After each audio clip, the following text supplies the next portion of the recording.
கடைக்குள் ஆட்கள் இருக்கும் போதே மளிகை கடையை காரை விற்று ஏற்றி உடைத்த உதவி பேராசிரியரின் பதபதைக்க வைக்கும் வீடியோ காட்சிகள் வெளியாகி வைரலாகி வருகிறது.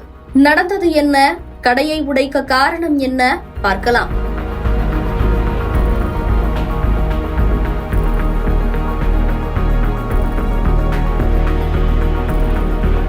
கடலூர் மாவட்டம் சிதம்பரம் நகரில் வசித்து வருபவர் பாலச்சந்தர். இவர் அண்ணாமலை பல்கலைக்கழகத்தில் உதவி பேராசிரியராக பணியாற்றி வருகிறார். நேற்று இரவு இவர் சிதம்பரம் காசுக்கடை தெருவில் உள்ள வேல்முருகன் என்பவரின் மளிகை கடைக்கு பொருட்கள் வாங்க சென்றுள்ளார். அப்போது அங்கு இருந்த கடைக்காரரோடு இவருக்கு வாக்குவாதம் ஏற்பட்டிருக்கிறது. ஆத்திரத்திலேயே வீட்டிற்கு சென்ற பாலச்சந்தர் தனது வீட்டிலிருந்து தன் காரை எடுத்து வந்துள்ளார். பின்னர் கடைக்குள் ஆட்கள் இருக்கும் போதே தனது காரை வைத்து கடைக்குள் 2 முறை இடித்து தள்ளியுள்ளார். அதில் அங்கிருந்த பொருட்கள் நொறுங்கி சேதமாகியுள்ளது.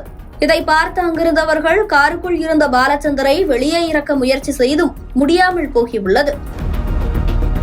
இதனைத் தொடர்ந்து சம்பவம் குறித்து தகவல் அறிந்து காசுக்கடை தெரு பகுதிக்கு வந்த சிதம்பரம் நகர காவல்துறையினர் இதுகுறித்து விசாரணை நடத்தினர்.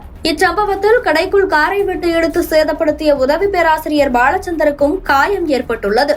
இதனால் அவர் சிகிச்சைக்காக சிதம்பரத்தில் உள்ள அரசு மருத்துவமனையில் அனுமதிக்கப்பட்டுள்ளார். இச்சம்பவம் குறித்து காவல்துறையினர் தீவிர விசாரணை நடத்தி வருகின்றனர். இந்நிலையில் அங்கிருந்தவர்கள் இச்சம்பவத்தை வீடியோ பதிவு செய்த நிலையில் அந்த வீடியோ காட்சிகள் தற்போது இணையத்தில் வைரலாக பரவி வருகிறது. உதவி பேராசிரியர் ஒருவர் கடைக்காரரோடு ஏற்பட்ட சண்டை காரணமாக கடைக்குள் காரை விட்டு இடித்து நொறுக்கும் அராஜக செயல் காண்போரை பதபதைக்க வைக்கிறது.